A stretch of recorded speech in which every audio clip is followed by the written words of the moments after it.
खुलुमबाय आंनि मुलुगनां बड' निउस चेनेल साफ्रोमबो नायगिरि बिथांमोननिसिम गोजोन फुंबिलिनि बयनिसिमबो गाहाम हामलायनाय जासिहरनाय जाबाय।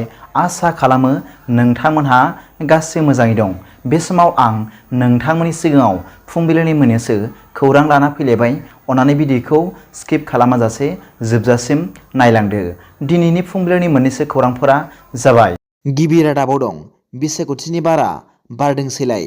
थिग बे समावनो UPPL आरो गुबुन गुबुन दोलोनिफ्राय BPF 150निफ्रायबो बारा सोद्रोमाफोरा जयनिं जायो। लकसभा बिसायख'थिया गेजेराव गोबां सान दंबावोब्लाबो नाथाय बे समाव गुबुन गुबुन राजखान्थि दोलोफोरा गावबा गावनि दोलोआव सोद्रोमा थिसनना लानायखौ मुखुब नुनो मोननाय जादों। बेबादिनो मैयाबो 14 नं चिरां दुवार बियाबनि सिङाव थानाय खुंग्रिंगुदि BPFनि बानजायनायाव खुंग्रिंनि गेवलां फोथाराव मोनसे जयनिं हाबाफारि लानाय जायो। बे हाबाफारियावनो गुबुन गुबुन दोलोनिफ्राय 150निफ्रायबो बांसिन सुबुंफोरा BTCनि बारग' लेङाइ गाहाय मावफुं सोद्रोमा खाम्फा बरगयारी, जितुवा समफ्रामहारि, BPF लाइमोन गांखंनि नेहाथारि कास्टम बसुमतारीनि नुजाथिनायाव BPF दोलोआव जयनिं जाफैयो होनना मिथिनो मोनो। नैथि रादाबाव दं डेम' पुलिसजों सानै सिखाव हमजादों। मिथिनो मोननाय बादिब्ला डेम' पुलिसआ जायगानि सुबुंफोरनि हेफाजाबजों गंसे कारजों लोगोसे सानै बोरमा सिखावफोरखौ हमनो हायो। जेराव बृहस्पतिबाराव डेम' सुकाफा नगरनिफ्राय बोरमाफोरखौ लाबोनाय जादोंमोन। सानै बोरमा सिखावफोरखौ हितेश कलिता होनना सिनायथिनाय जादों, जाय मरान बामोनबारिनि थागिरि, आरो राहुल आली, जाय डिब्रुगड़ बाङालि गावनि थागिबि। सुलुंनिफ्राय मिथिनाय बादिब्ला देसां राजाबारि ओनसोलनिफ्राय गंसे कार बाहायनानै 4 बोरमा खावदोंमोन। डेम' पुलिसआ खौरां मोनदोंमोन आरो बृहस्पतिबाराव नेशनेल हाइवे 37 रडआव नागिरनाय हाबाफारि लादोंमोन। जेब्ला सिखावफोरा पुलिसखौ नुयो अब्ला बिसोरो बोरमा आरो कारखौ गारनानै जायगानिफ्राय खारखोमानो नाजादोंमोन होनना मिथिनो मोन्दों। थामथि रादाबाव दं आसाम सरकारा बे बिथिङाव आरोबाव मोनसे नाजागोन। जायफोरा थगायनानै NRCनि फारिलाइयाव गावसोरनि मुंफोरखौ सोदों बिसोर सांग्रां जानांगोन। मानोना बे सोरखारा जायखिजाया लाहार फाहारखौ जोबथा होनना साना। बेयो मोनसेल' जिनिसखौ जोबथा मानियो आरो बेयो जाबाय असमिया हादरनि रैखाथि। मख'नो गोनांदि 3.3 कौटि आर'ज गाबगिरिफोरनि गेजेराव फ्राय 19.6 लाखखौ आसामनि NRCनिफ्राय गोजानाव दोननाय जादोंमोन, जायखौ 1985 मायथाइनि फारिलाइनि सायाव बिथा खालामनानै आपडेट खालामनाय जादोंमोन।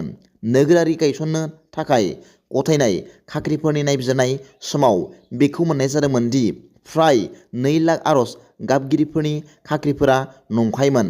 आसाम सोरखारा बै सुबुंफोरखौ फोजोबस्रांनाय हाबाफारिखौ जागायजेनदोंमोन, जायफोरा गोदान NRCआव थानो थाखाय नंखाय फोरमानलाइफोर बाहायदोंमोन।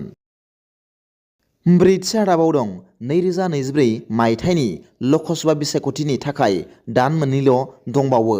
सोरखारा बे खामानि आरो इलेक्ट्रनिक भटिं मेसिन EVMआव 3,147.92 कौटि रां बाहायनो थाखाय संसदनि गनायथि बिदों, जायजों बिसायख'थियाव गासै थांखि लानाय खरसाया।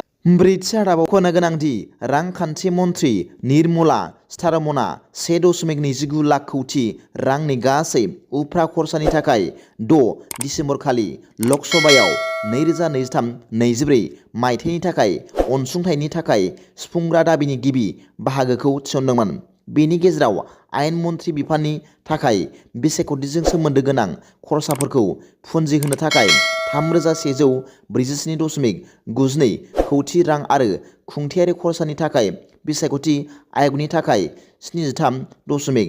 आयेन मन्थ्रि बिफाननि थाखाय अनसुंथाइनि थाखाय सुफुंनाय दाबि बादिब्ला सोरखारा बिसायख'थिजों सोमोन्दो गोनां खरसानि फारसे भारत सरकारनि बाहागोनि बिबानखौ फोजोबनो थाखाय 2,536.65 कौटि रां फैगौ लकसभा बिसायख'थि 2024नि थाखाय बायनाय EVMनि आनजाद आरो सामलायनायनि थाखाय 36.20 कौटि रां आरो लकसभा बिसायख'थि खुंनो थाखाय EVM बायनायनि थाखाय 575.7 कौटि रां बाहायनो थांखि लादोंमोन। दिनैनि फुंबिलिनि मोननैसो खौरांफोरा दा बेखिनिल'मोन। भिडिअखौ मोजां मोनदोंब्ला आंनि बे मुलुगनां बड' निउस चेनेलखौ अन्नानै साबस्क्राइब खालाम आरो बेल आइकनआवबो थुनानै ला, जाहाथे आं गोदान निउस आपडेट लानानै फैब्ला नोंथांनियाव सिगांग्रो नटिफिकेसन सौहैयो। दा बेलासिनि रादाबाव नोंथांमोनखौ आंनि बे चेनेलाव गासैखौबो बरायहरनाय जाबाय। गोजोन्थों। एसेनोसै। जै बर' हारिनि जै।